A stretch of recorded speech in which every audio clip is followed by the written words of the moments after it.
Introduction. Internet marketing can mean a lot of things. For some, internet marketing is practically synonymous with affiliate marketing. This is the process of selling products made by other people in order to earn commission. But internet marketing can be more than that too. Of course, internet marketing can mean building a website or a blog, building a massive audience for that platform, and then making money from adverts, Google AdSense for instance, or selling your own products. Internet marketing might mean selling a digital product such as an ebook or an online course. Internet marketing might mean selling something physical. Internet marketing may mean promoting a website as the end in itself, simply building a channel so that you can spread the word about something that's important to you, or so that you can try to promote yourself to grow your own career. I recently spoke to a group of creative writers and explained to them how learning the basics of marketing on the web could allow them to promote themselves and find publishers. And of course, internet marketing might mean marketing an existing business in order to gain more customers and make more sales. Any small business should be interested in marketing themselves online. The fact of the matter is, internet marketing means getting the word out on the web, and it means creating brilliant content. And if you can do either or both of those things, then you can make the web work for you. Once you do that, then pretty much anything is possible. Literally. We'll see later in this training how the ability to work online can allow pretty much any of your wildest dreams and plans to come true, whether that means earning a passive income and traveling the world, or whether it means growing a massive business or working on projects that you are truly passionate about and getting paid for it. The only problem is that very few people have any idea what makes the web tick. People tell me they want to start their own business selling crafts, or they tell me that they want to start blogging for fun, but they have zero clue what that entails. What is SEO? What is marketing? If you're sitting there smugly thinking that you already know the basics of internet marketing, then time for a reality check. Because even if you know the basics of internet marketing, there's a good chance that you don't have all of the advanced skills you need to really make any project into a success. In this training, then, I'm going to start by outlining those basics. I'm going to teach you Internet Marketing 101 for those of you with no prior experience. This is what makes a web tick. This is your bread and butter. But from there, I'm then going to dive into the much more advanced stuff that many internet marketing gurus in reality have no idea about whatsoever. You will learn skills here that will put you head and shoulders above the competition. You will learn tools that will make you immensely employable, to the point that you are never without work. And you'll be able to turn any idea or concept into a reality. What makes a web go around? When I tell people that I work online, the reaction I very often get is bafflement. Countless people have admitted to me at one point or another that they have no idea what I do for a living. In fact, my grandma once made me promise to her that whatever I did was not illegal. When I left university and started working for myself, everyone expected me to fail. They all asked, "When are you going to get a proper job?" A little offensive? Sure, but it's understandable. After all, it's not at all obvious from an outsider's perspective how money gets made on the web. How can you earn money online while sitting at home? How do websites earn money even if no products actually change hands? This is the part some of you will already know, but it bears repeating for those that don't. Essentially then, money is made online thanks to views. The more people view a website or an article, the more opportunity there is to make money. And this is possible partly thanks to advertising and partly thanks to sales. If you have a website that is getting several 100,000 views per day, then you will have the option of placing Google ads on it. These are adverts that are automatically generated by Google's partners and which you will then place on your website. Each time the ad is clicked, Google earns some money, and a portion of that revenue is split with you. Well, this might sound strange. The reality is that those people are likely going to head to that other website and then spend more money. For instance, if an insurance company is paying for clicks on your website, chances are that the visitors it gains from this will buy at least some insurance, and thus they'll earn more money than they spend in the long term. And don't get it twisted. You'll only earn a few cents per click in most cases. So you really need hundreds of thousands of views for a website to be profitable through this process alone. If you are still struggling to get your head around this, then the best comparison to make is with free papers and magazines that you might have seen being handed outside your local train station. those free magazines cost money to print, and they're being given away. But the customer in this case is not the person reading the magazine. The customer is the advertiser, and the magazine has value to the advertiser because it has such a wide exposure. The more eyeballs that see that paper or magazine, the more the advertiser can potentially stand to earn by placing their adverts there. This is how a website works too. Better than Google AdSense. But don't rely on Google Ads to make money from a website, because that puts you right at the bottom of the food chain. Remember, the advertisers are only willing to pay for clicks because they have more effective means of monetizing those visitors. They're making more per visitor than they are paying Google, and they're only getting a small amount of that. So right now, you're really not earning huge amounts of cash compared with what you could be earning. So another way you might monetize your website is by selling something. For many businesses, this is already built in, as it were. If your website exists to support an existing pizzeria, hairdresser, massage salon, or anything else, then you are ultimately going to be earning money from the visitors by promoting your brand and encouraging people to visit your store in person. You can also set up a product or service after the fact. In this case, your website might promote your SEO services. More on that in a moment. It might promote your digital ebook that you are selling. It might promote an online course, or it might even promote a physical product. This way, you are now keeping 100% of the profit. Sure, you might have some overhead with printing costs and delivery, but you aren't sharing your cash with anyone else. And finally, you might be able to sell a service. For instance, if you are a good writer, then you can simply create a website, get lots of people to look at it, and then promote your writing service at X amount per 100 words. Likewise, for web design, photography, video editing, proofreading, the options are endless. And this is just another way you can get pretty much any job you like by having the skill and knowing how to navigate the web. And then there's affiliate marketing. Affiliate marketing means that you are selling products other than your own. These products are things that another creator has built, often things like ebooks, which are offering commission. You sign up and are given a link called an affiliate URL. You then promote this link, and anyone who clicks on it will be taken to the product page via another website. That intermediary website will leave a cookie on the user's computer before sending them on, allowing the store to recognize that you sent them. Now, if they buy the product, you get a fraction of the purchase. This is often much higher than the amount of money you would get from an advert, and can range from a few percent in the case of Amazon products to a whopping 50, 70, or even 90%. Why would a creator be willing to give away so much of their income? Well, look at it this way. They are already selling the product themselves. Any sales you make will not take away from those sales. Therefore, any additional sales that their affiliates and partners make will simply mean more income for them.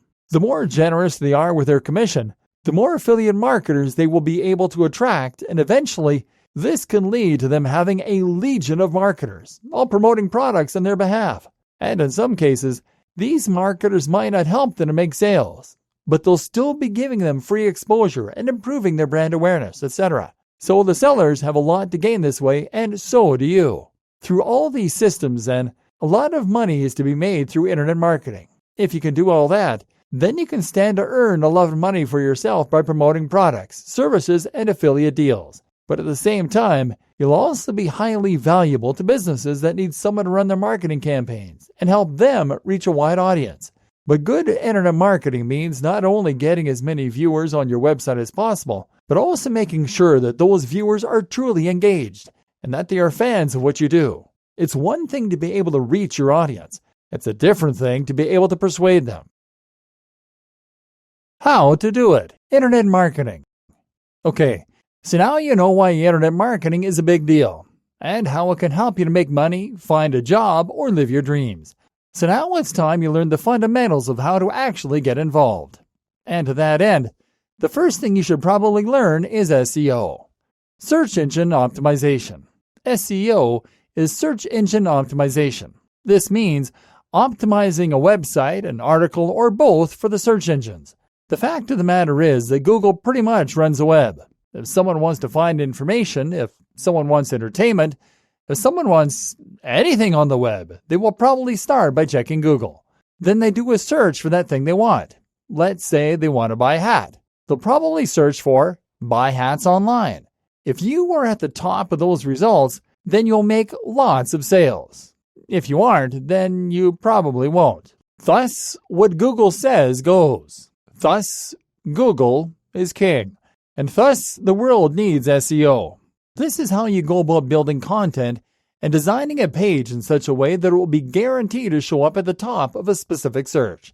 And this means by identifying the keyword or phrase that you want, this is the phrase that you think people will search when they're looking for content or information like yours. Once you've identified that, you can then begin to use that key phrase in your content. The way Google works is by using programs called bots or spiders. These trawl the web and automatically index pages in a massive database for Google. Then when someone searches for something, Google checks the database and looks for the most relevant content. It used to be that the easiest way to come across as relevant for Google's sake was to simply lace your content with as many repetitions of the key phrase as possible. Now, this way, Google spiders could see that the content you wrote and the thing the person searched were related. And this way, you would show up at the top of the searches. Now, once upon a time, this was all it took. Now, once upon a time, this was incredibly easy. And the more times you repeated the phrase, the better your chances of appearing at the top would be. The only problem was that this made the web incredibly easy to manipulate, and it led to people abusing the system and putting out low-quality content. This led to websites writing things like, "Welcome to the Best Buy Hats online shop, where you can buy hats online. Buy hats online for your mom. Buy hats online for your dad."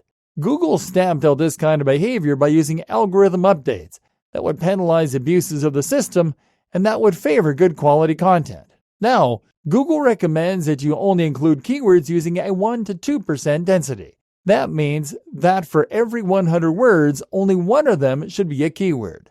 Likewise, Google also wants to see you using LSI, latent semantic indexing. That means that you should write posting content with synonyms, related language, and natural language around the subject. Google also likes to see longer content, 800 to 1800 words. It likes to see new and relevant content, and it likes to see websites that are being updated and well-maintained. Google also now looks at bounce rates, meaning that it can tell how long someone has been on a web page and if they tend to leave after the first couple of seconds. Then that website isn't going to perform well in searches.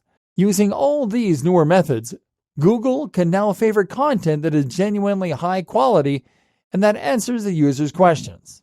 In Google's case, the customer is the user, and that's who Google wants to please. So while you should write with SEO in mind, you should also make sure that your content is great quality for the user. More on this in a moment. Other things you can do for your SEO including adding keywords in key places, such as the opening paragraph and the title, such as the file names, the names of your images, for example, and the meta descriptions and other tags. The other big cornerstone of good SEO is getting links on other websites. Google views links on other sites as being referrals. And so if you can get a link from a top website, that will do an awful lot to build trust and authority in Google's eyes. Got a link from the BBC? Then anything you post subsequently will much more easily get to the top of Google. That said, smaller links elsewhere are also useful. And note that links are how the spiders find your content in the first place. Google again doesn't want you to manipulate the search engines or to try and trick them, and so it wants to see a link's profile that's natural and organic, as though everyone at once just decided to share your content because it was so brilliant and you had nothing to do with it. This means you should have a varied range of links in terms of the quality and even the wording. Using links that are on relevant sites is a good idea for reaching the right SERPs, industry lingo for search engine result pages, and for reaching the right audience, however. Avoid trying to pay for links because this can get your site badly penalized or even de-indexed by Google. All of this is going to help your site to get seen. And if you post regularly and keep looking for popular topics, then you should gradually begin to grow an audience. In theory, more marketing strategies, SMO, and more. While this is a decent strategy, though, it is also very slow and certainly not guaranteed. It is not, therefore, recommended that most businesses and brands rely solely on searches for their traffic. Instead, it is also a good idea to be more proactive in your promotional activities by getting out there and reaching out to your audience. For instance, you can do this with PPC. This is pay-per-click advertising, which is a form of paid marketing where you only get charged when someone clicks on the ad. We won't be going into great depth on that here, but suffice to say that this is worth looking into and a skill that you should add to your bow. More fundamental is SMO, or social media optimization. In other words, you need to get out there onto Facebook, Twitter, and Instagram, along with the others like Google Plus and Pinterest, and you need to start marketing yourself. That means you need to post regular content and build a following. Invite people to follow you and ask them to share and like your posts so that their networks see them too.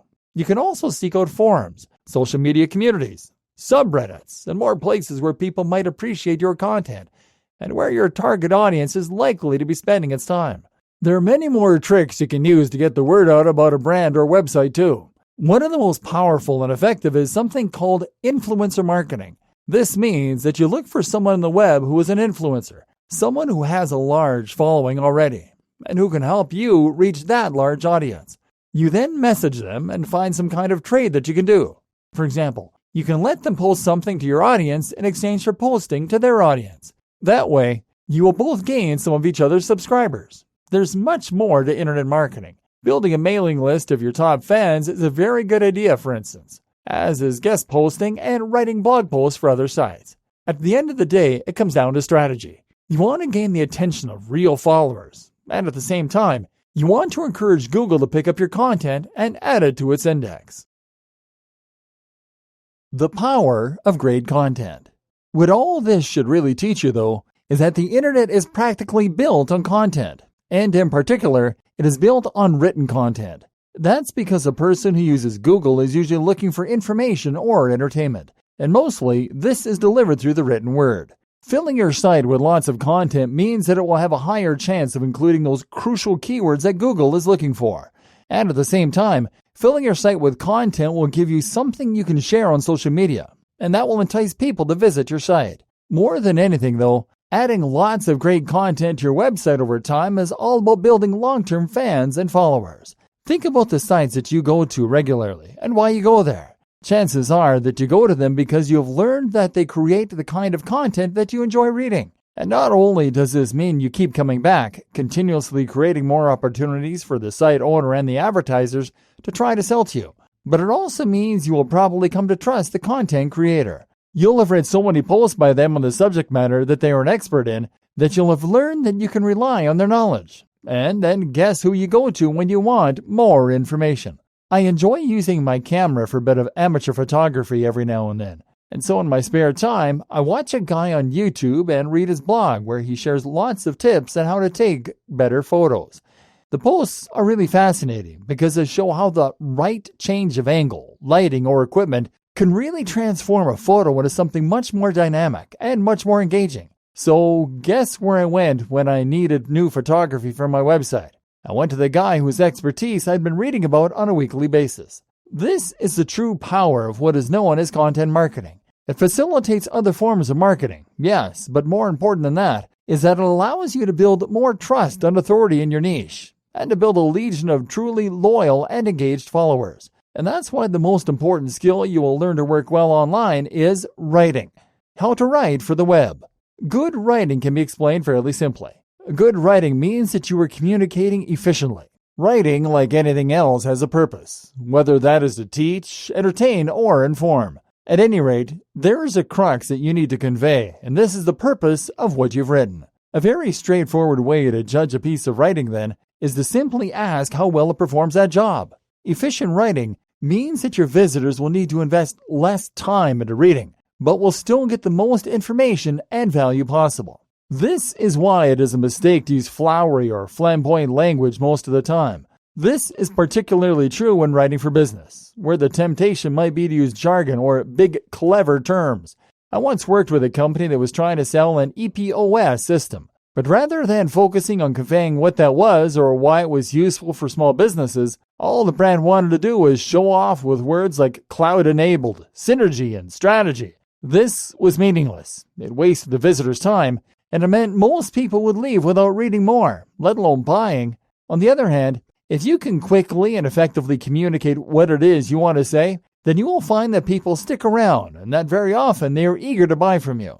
This is also true with writing designed to be informative or entertaining, especially in an age when everyone is in a rush and few people have time to stick around long enough to read a whole passage of text. This is also why it is a good idea to use the right structure and layout for your content. Specifically, you need to break it up with lots of images. You need to use lots of different paragraphs, and you need clear and bold headers. Make your content skimmable. So does that mean your content is going to be forever light and fluffy? Or that it will simply be functional and personalityless? No.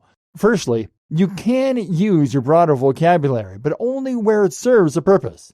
This should A. Provide some additional detail or subtext or subtly alter the tone of what you're saying. Or B. Allow you to say more with fewer words. What's more is that you certainly can be very deep and well-researched with what you're saying and with what you're writing. In fact, this is incredibly important if you want your content to do well. The best kind of content is content that Google calls resource posts. Resource posts are highly comprehensive and detailed discussions on a certain topic. These posts have a lot of value because they provide a source where an audience can learn all about one topic. These are highly shareable on social media because they let someone teach another person by sharing a single link. And they also do very well in terms of SEO because a long, in-depth 1,800-word post will have a lot of natural keywords and long-tail keywords, strange phrases that occasionally get typed into Google but which aren't really worth ranking for specifically. Making sure that your content has value is very important in general. In fact, this is the only way that you can do this. Another way that you can make sure your content is valuable is to give it something that is unique, to give it a USP.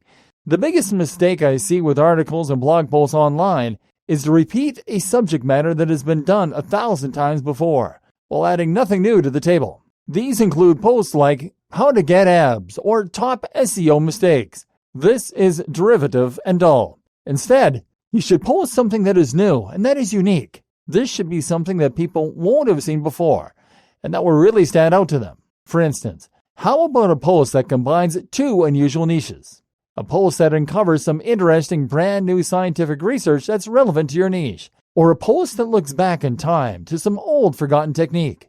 Your content should have an emotional hook, and it should offer something that your audience won't find elsewhere and won't have been read 1,000 times before. One more massive tip, write in a narrative format wherever possible. That means you should be aiming to write content that is phrased in a way that is naturally like a story. Think about something personal you can say about the matter, or just try to give it a beginning, a middle, and an end. Stories work wonders because the human brain has naturally evolved to enjoy stories. We've been listening to stories for thousands of years, and we can't help but to put ourselves in the story, and thereby relate and emote.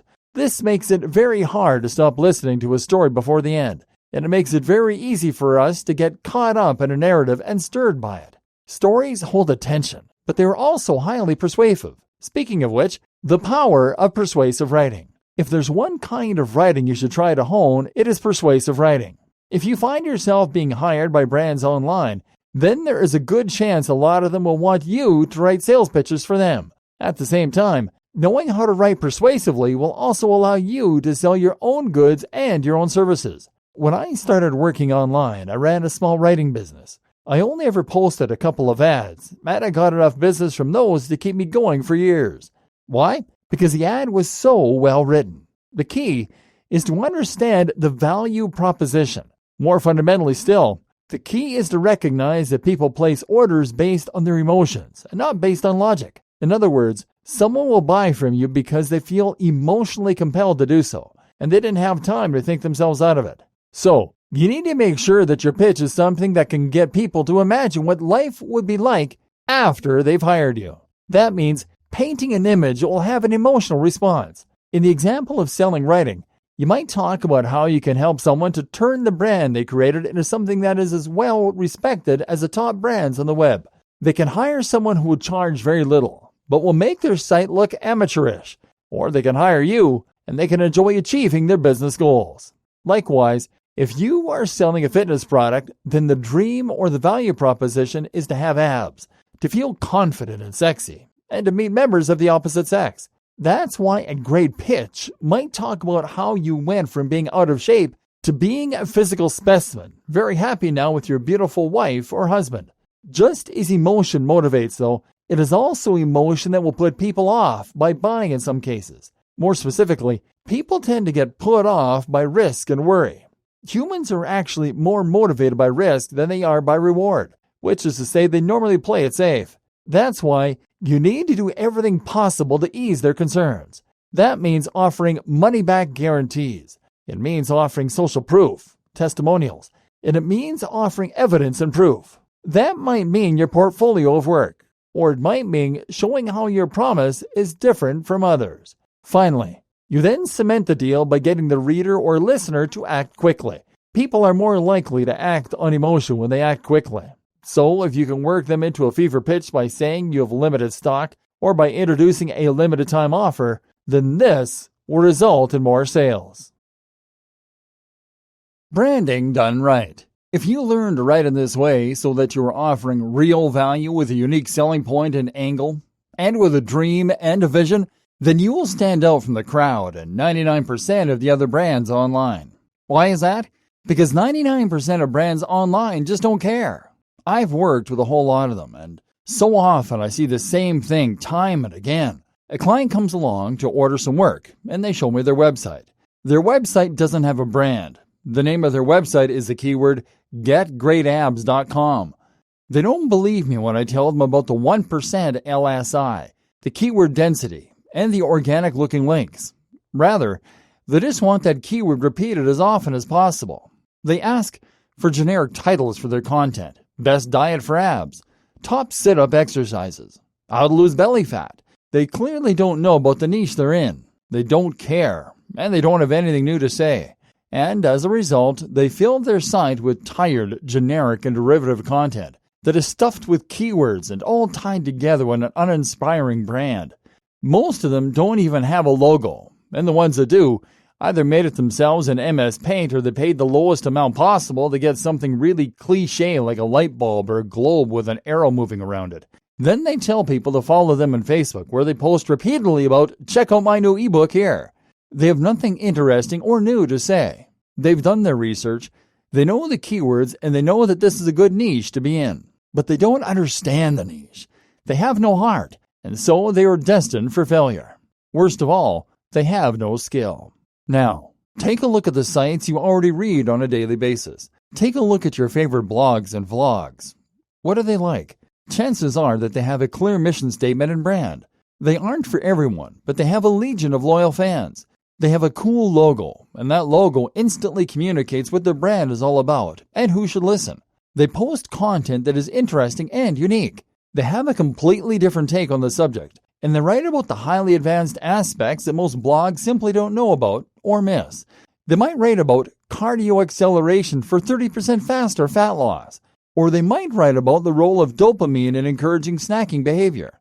In other words, these posts are interesting and unique, and they have personality. They're written by the brand owner themselves in a way that is passionate and interesting. It's storytelling. The site is beautiful and well put together. And there's video. And there's interactive elements. And the images are crisp and high definition. In short, it has high production values. And it looks like something that has had time, money, and love spent on it. If you want to succeed online, really succeed, then that's what you need to build.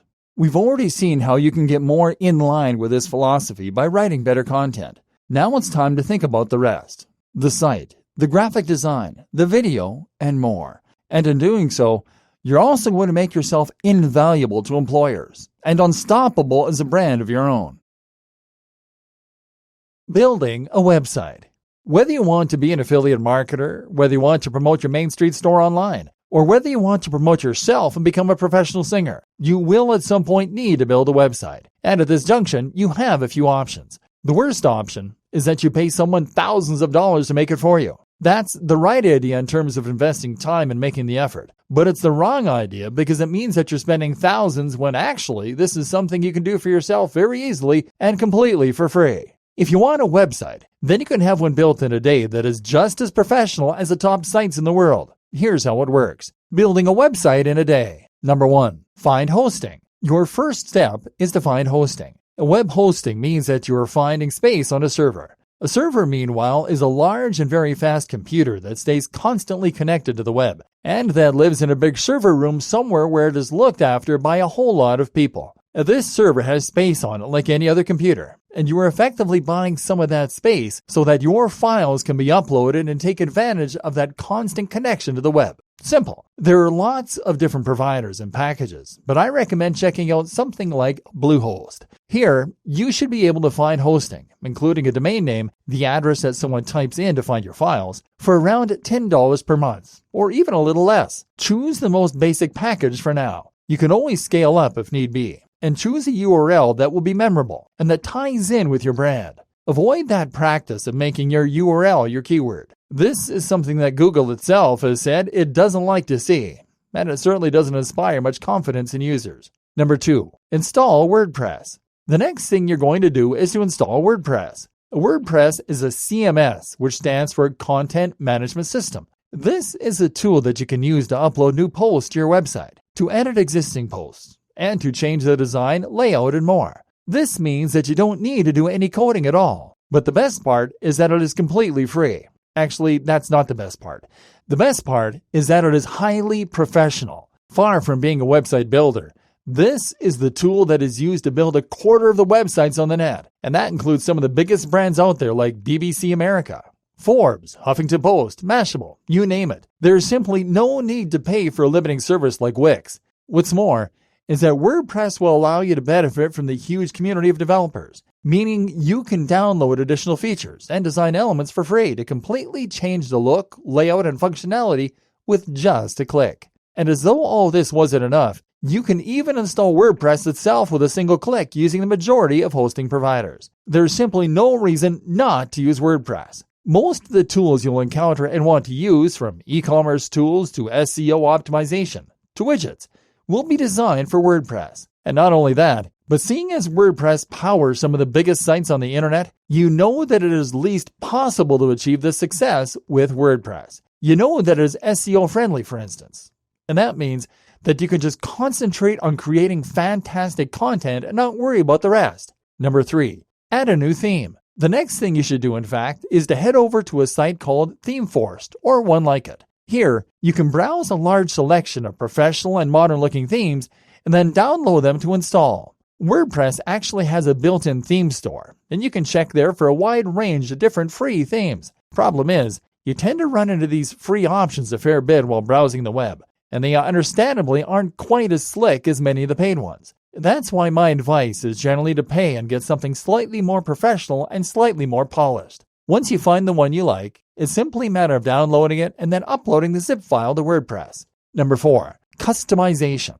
It's similarly easy to add plugins, which are small apps that run on your website either behind the scenes or front and center. These can include things like social media buttons to integrate your SMO, or they can include security features. Install a few of these and then find the customization tools in the WP login in order to set up how you want the site to look, the name, the copyright notice, and the rest. That's really all you need to do to make an amazing website, and then it's a matter of adding a stellar logo.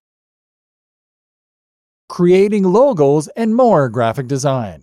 Using your new web design skills, you can now build a site for yourself or for clients. But the other part of web design is the design bit. And in fact, this is another highly in-demand skill that it really pays to learn. You can learn web design, then you can create graphics that will help you sell products, and you can provide another incredible service. Go onto sites like Fiverr, Upwork, People Per Hour, etc., and you can expect to make a lot of money selling these skills. You'll never struggle for work if you can do this, and offer web design and writing services. And working on your own logo is a great place to flex your muscle and learn the ropes. Good logo design. The key to good logo design will be to know your brand and what you want to communicate. The core part of any brand should be the mission statement. This is a statement of intent about what your brand aims to offer and achieve, and how it hopes to do it. It's not just about what you sell, but rather, it's about that extra attention to detail and what sets you apart. A fitness site is one thing, but is this a fitness site about healthy living and good times? Or is this a fitness site about pumping iron and pushing harder? Is it a fitness site that's about bodyweight fitness and cool stunts? Apple isn't just a brand that makes computers. It's a brand that challenges norms and creates stunning products for artistic individuals that want to express themselves. And that's what makes people excited about Apple. Watch Simon Sinek's TED Talk on the Golden Circle. Consider this required watching for all businesses, in fact.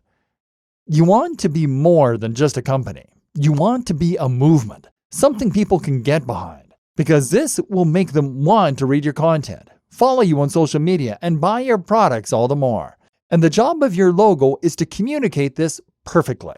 You can do this by thinking up related imagery. Why not create a mood board, a selection of different images that inspire you or that are related to the message you want to put across? Then try combining those images in different and unique ways to see if you can come up with something unique that way. Avoid cliché and try to be objective by surveying people to see if the brand expresses your business correctly. Then go to work making the logo. The tools. The tool you're going to use to create your logo is Adobe Illustrator. This is not negotiable. The reason you need Adobe Illustrator is because this is the industry standard for designers. Adobe Illustrator allows you to create vector files. And what these are files that work based on instructions about geometry, angles, and distances. Vector files tell the computer where to draw lines, what angles those lines should point in, and how long they should be.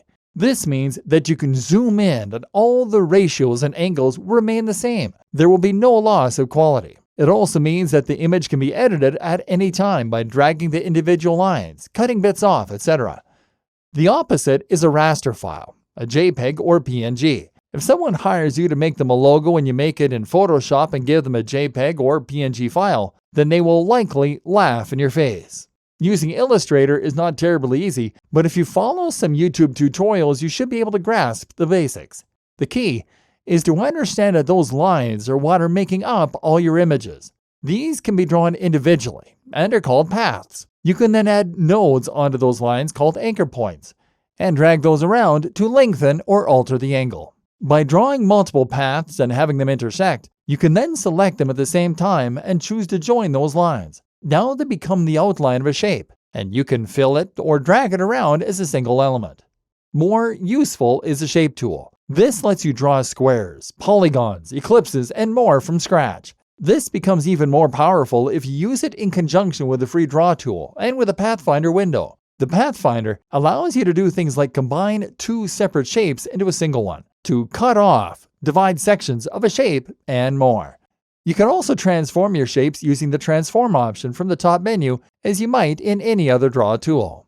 Combine these features together with a little extra watching, and you can start to create some rather complex shapes. What's handy is that any wonky lines will get smoothed out for you, and you'll see guidelines as you drag things to help you find center points or to line up elements that are opposite each other on the screen. Create something unique this way, and then choose a great font from a site like Font Squirrel, and you have your logo. It will look much more professional than anything you would make with any other tool. Tip: note that one of the best ways to ensure your logo design is good is to follow the KISS rule. Keep it simple, stupid. Simple design is generally better than busy design, in fact. And when coming up with elements for your website, try to keep in mind one more mantra. Communicate, don't decorate. This means that you shouldn't add flowery flourishes just for the sake of it. Any additional dialogue or graphical element should be there for a purpose, whether that is to lead the eye through the UX or whether it is to point to something else important. Photography, an underrated web skill.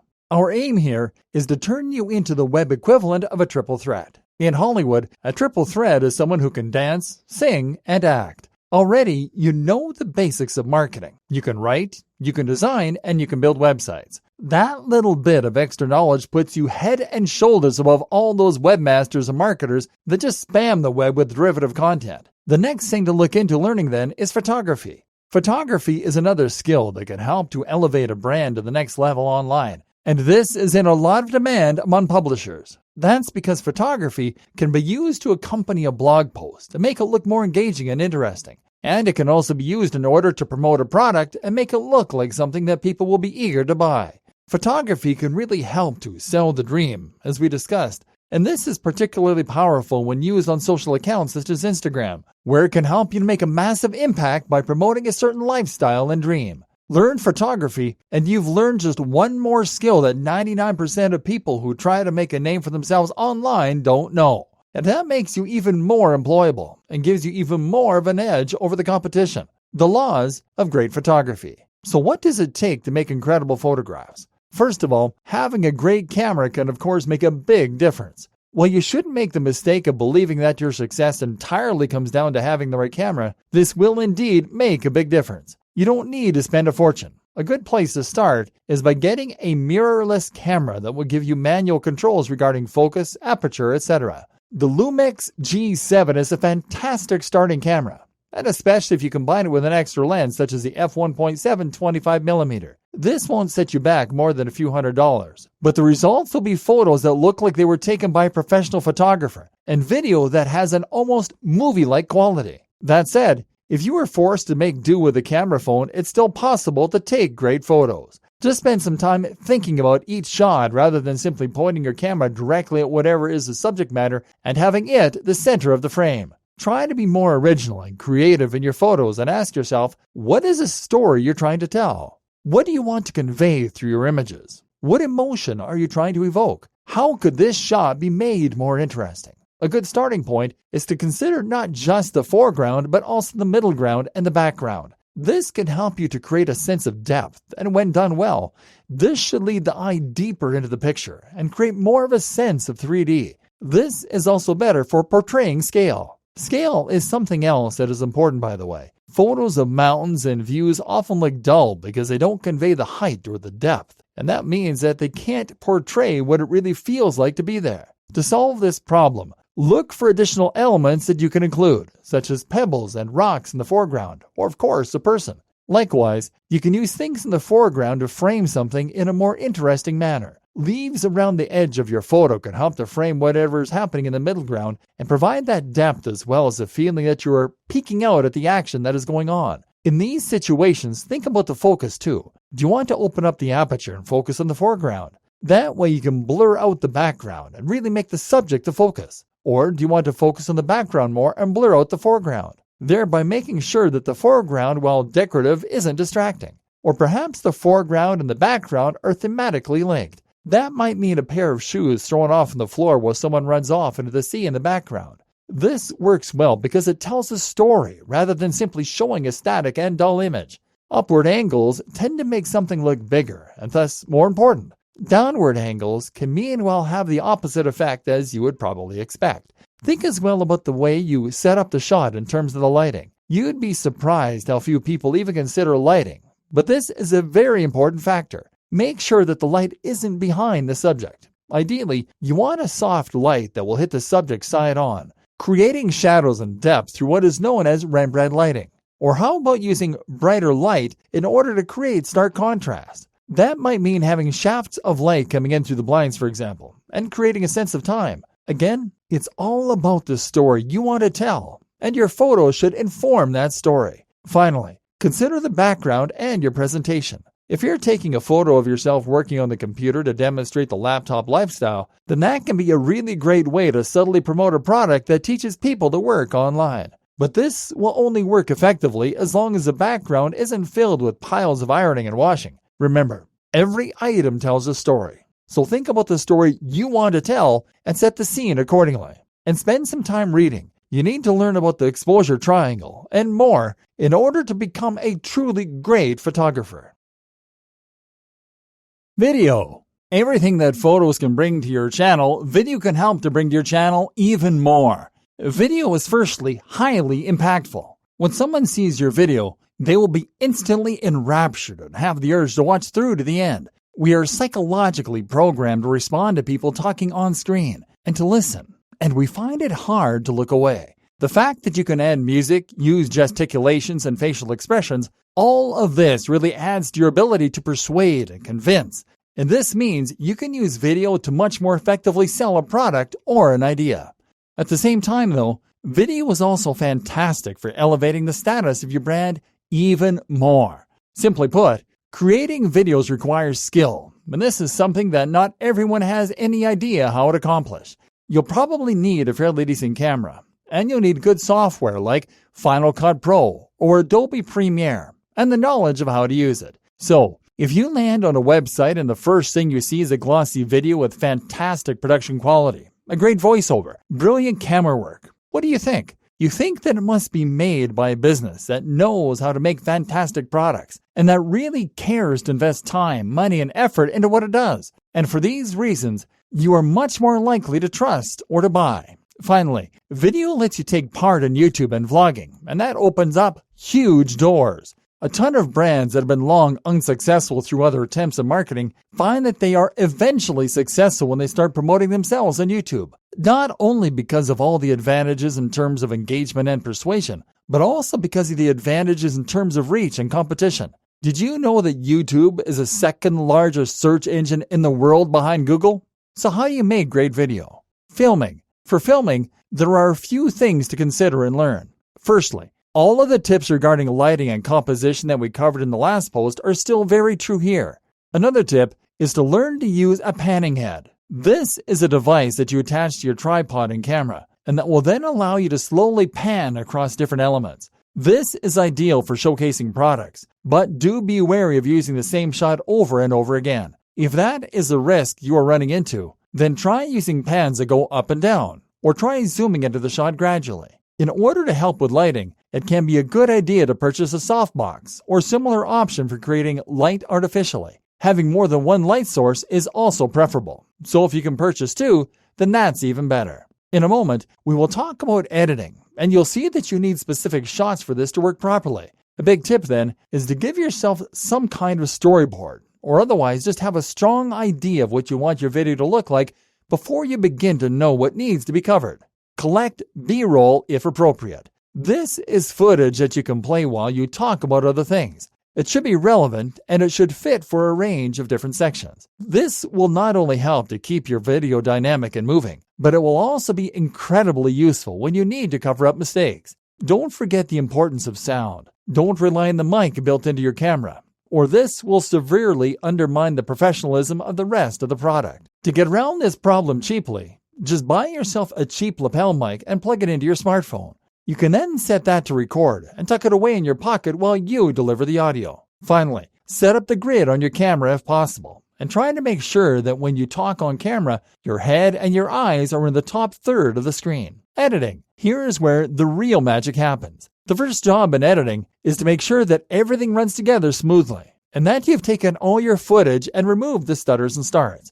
It should all run smoothly. If you want to hide your mistakes and make your content flow like one long video, then you can use B-roll over the portions you've had to cut. Otherwise, you will jump from one position to another quickly. This can also be done to dramatic effect though, and is called a jump cut. You can use this for humor or for intentional brevity and punchiness. Put more in, and that way it will look intentional, and you can get away with more. Otherwise, you can also try setting up more than one angle on the same shot, and cutting between these as you talk to hide cuts and edits. But when cutting between shots of any nature, remember again the storytelling aspect. Your aim is to avoid jarring the user by jumping randomly from one shot to another. When cutting within the same scene, a technique often used is to cut on action. That means you cut during a movement, and you continue the same movement in the next shot. This disguises the edit and makes the footage flow more easily. You can likewise try to link shots based on the subject matter, or you can link shots based on where the user is looking. Use these strategies and look into others, like L-cuts, to take your video game up a level. Then make sure to add a little background music. You can outsource this on a site like Fiverr, and add your logo. Add some bottom thirds and a good opener, and you'll have something that looks immensely professional, and can really build trust and authority. A quick tip for those that are trying to build momentum on their own YouTube channel is to not make your videos too long. This whole process can take a lot of time, and if you want to make consistent uploads, then you shouldn't make your workload any bigger than it has to be. Developing your skills further. Of course, if you really want to enhance your skill set, then it will pay to also learn After Effects. This is the tool that can be used in conjunction with Premiere in order to accomplish all kinds of awesome things, from retro 80s intros to incredible video openers. This will raise your game to the point where you're creating inspiring and completely original work that many creators will boggle at. And this just goes to show that the more skills you choose to add to your repertoire, the more you will grow and the more opportunities will come your way. So what else can you learn? Well, I would highly recommend that you learn to program. Learn to program, and you can rest assured that you will never be without work. Learning to program gives you the ability to build apps and to create far more complex websites. More than that, though, it gives you an area of expertise that is in very high demand and that a lot of people know nothing about. I was recently approached by a company to write content at $2 per word, and the project was several thousand words long. That's right, they were offering thousands of dollars for a couple of articles. This is a difference that comes from knowing any subject matter well. And there's so many jobs for coders on the web that it's unreal. If you learn Java or Python, then people will come hammering on your door. And even if you don't choose to take them up on their offer, creating an app and selling it on mobile is a fantastic form of a digital product. This goes for whatever your area of expertise is. Develop it and turn it into something that you're really a top-level expert in. Want to run a fitness website? Then go and get that personal training degree. It's expensive, but the qualification will make a huge difference to who listens to you and who hires you. Likewise, pretty much any skill you have can be incredibly useful online. Not so hot at writing or design, but great at music? For instance, there is a huge demand for music that people can put on their YouTube videos, or they can use to market in other ways. This is a gig you can sell very effectively on Fiverr. That can also be the nature of your content. Want to be a famous rock star? Then set up a website and a vlog. Put out your music and get noticed, and eventually you might get contacted. And while you're at it, you could also turn that photography skill into something you sell. Stock imagery sells for a lot on the web. Other amazing skills to learn are 3D CAD design, manufacturing. The list goes on. So don't just write content and call yourself a marketer. Learn these skills and become absolutely unstoppable. Then the web is yours.